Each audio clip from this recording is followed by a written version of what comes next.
ఉత్తరాంధ్ర ఎట్టుంది? అన్ని చోట్ల ఇది ఎస్సీ ఎస్టీ కాన్స్టిట్యున్సీలు అక్కడ కూడా ఉన్నాయి కదా. అవును.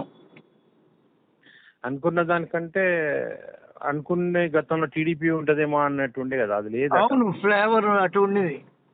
అది లేదు. అంటే ఉత్తరాంధ్ర మీద ఏర్పడకుండానే జగన్ ఒక స్పెషల్ అటెన్షన్ తీసుకొచ్చింది. ఒకటి ఉద్దానము కావచ్చు, లేదా భోగాపురం ఎయిర్పోర్ట్ కావచ్చు, తర్వాత అక్కడ ఏంటిది అక్కడ పెద్ద అది నిర్మిస్తున్నాడు కదా పోర్టు, మూలపేట పోర్టు సిక్కోల్లో మూలపేట పోర్టు, నెల్లూరులో పోర్టు, అక్కడ పెద్ద భారీ పోర్టు నిర్మించడము, వైజాగ్ రాజధాని, ఇట్లాంటి స్పెషల్ ఫోకస్ అంశాలు కూడా ఉత్తరాంధ్ర మీద ఇంపాక్ట్ చూపిస్తున్నాయి. ఫోకస్ గా వైజాగ్ నే జగన్ ఎక్కువ ఇంప్రెస్ చేయాలని చూస్తున్నాడు, వైజాగ్ కు ప్రాధాన్యం ఇవ్వాలని చూస్తున్నాడు, వైజాగ్ ను పరిపాలనా రాజధాని ఒక స్పెషల్ అటెన్షన్ తీసుకొస్తున్నాడు వైజాగ్ అనేది. అటువైపు వైజాగ్ తీసుకొస్తే ఆ ప్రాంతంలో విస్తృతంగా ఉద్యోగ అవకాశాలు ఉంటాయి ఇవి అని ఫోకస్ ఉండడం వల్ల కూడా వస్తుంది వల్ల కూడా.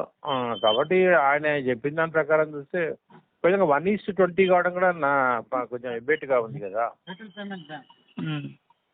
1:20 అంటే ఒక జగన్ ఒకవైపు ఉంటే దాదాపు 20 మంది పెద్ద పెద్ద ఫిగర్స్ ఆయనతో ఫైట్ చేయడానికి కూడా కట్టబడుతుంది అనేది కూడా వస్తున్నాయి.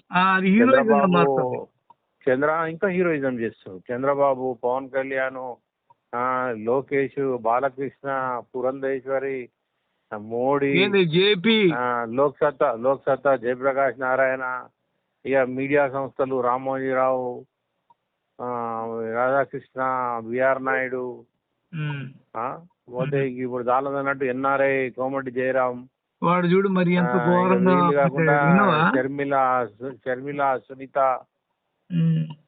నిమ్మగడ్డ రమేష్, ఇట్లా లెక్కలేనంత మంది ఒక్కడి మీద యుద్ధం చేయడం కూడా అది ఇమేజ్ పెంచుతా ఉంది. అంతేగా అదే అంటే ఒక్కటి కూడా అంటే ఇంత వచ్చినా కూడా ఒకవేళ 49% అంటే ఎంత పబ్లిక్ లోకి రీచ్ అయ్యాడు జగన్ అనేది గుర్తుపెట్టుకోవాలి. పబ్లిక్ ఉత్తగా ఏమో దానికి కారు కదా.